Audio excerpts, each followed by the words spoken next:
네, 처장님 지금 법관으로 임명돼서 법관 생활하신 지 얼마나 되셨습니까? 예, 정확히 30년 됐습니다. 네. 지금 30년간의 명예가 부디 실추되지 않으시길 바라겠습니다. 지금 많은 의원님들이 지적을 하셨는데요. 5월 2일부터 5월 14일, 9월 24일 지금 발언이 조금씩 달라지고 계세요. 그거 혹시 본인은 인지하고 계십니까?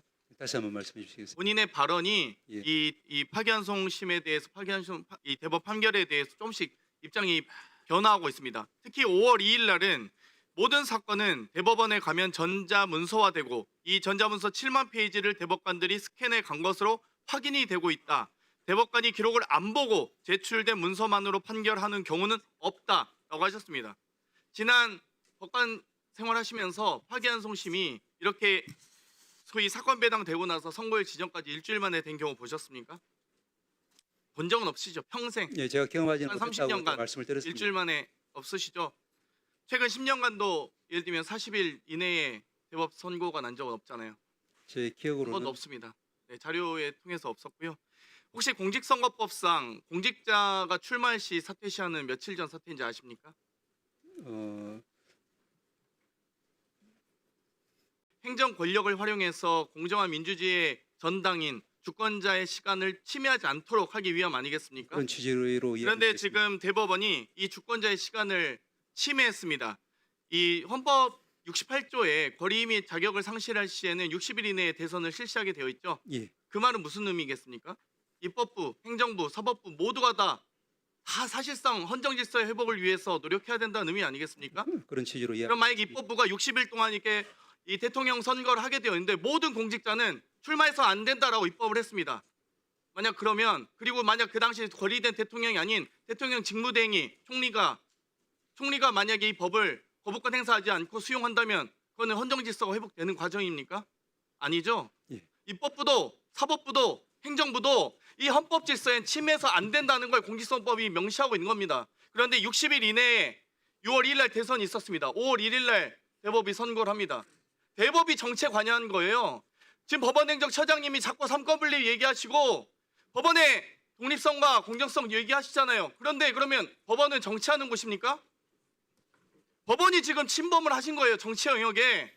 60일간은 헌정질서 회복을 위해서 입법부도 행정부도 사법부도 그 어떤 권한을 행사하지 말라고 지금 우리 헌법이 또 많은 공직선거법이 명시하고 있는 것입니다. 그런데 대법이 6월 2일 대선을 앞두고 5월 1일 날 선고를 합니다. 이렇게 빠르게 졸속으로 일주일 만에. 그럼 당연히 정치 행위를 하고 있다고 4월 4일 탄핵 심판 이후에 그 사이 60일 동안은 어떤 기관도 어떤 삼권도 작동해서는 안 되는 것입니다. 이 말이 어려운 얘기입니까? 법률에 의한 법리도 중요하지만 국민 상식에 의한 논리가 더 중요한 거 아닙니까? 중학생도 알아들 얘기 아닌가 이거? 말씀. 60일 이내에 대법이 판결한 거에서 한번 답변해 보십시오. 예, 위원님처럼 같이 헌법적인 가치 하에서 모든 입법이나 또 우리 행정을 바라봐야 된다 이런 말씀에는 공감합니다. 다만 이제 제가 한 가지만 말씀을 드리겠습니다.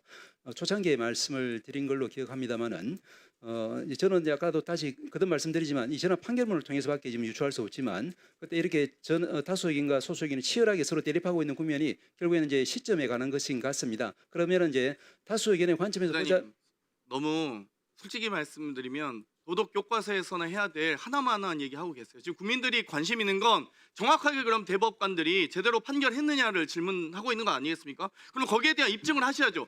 그러면 지금 여기에 스캔에 간 것으로 확인이 되고 있다. 기록을 안 보고 판결하는 경우는 없다고 하셨어요. 그럼 7만 기록을 봤냐라고 했더니 스캔 기록이나 이런 거 할 수 있다고 했어요. 그러면 로그 기록 제출하셨어야죠. 왜 안 하셨습니까? 그리고 4월 22일부터 5월 1일까지 대법관들의 출퇴근 기록 제출하셔야죠. 출근해서 기록을 보셨든 집에서 보셨든 기록을 스캔으로 보셨든 혹은 종이 서면으로 보셨든 거기에 대해서 제출을 못 하시는데 무슨 입증을 하신다는 겁니까? 입증 책임은 대법원에 있는 거 아닙니까? 그리고 연구 보고서를 통해서 미리 내규상 연구 보고서 제출하도록 되어 있잖아요. 대법 연구관들이 제출한 거 기록 왜 안 주십니까? 처장님은 연구 보고서 보셨어요? 안 보셨잖아요. 23일 날 대법관들 군액식당 간담회 처장님 계셨습니까? 이 간담회? 안 계셨잖아요. 처장님 지금 그 자리에 앉아서 답변하실 권한과 위치에 있지 않습니다.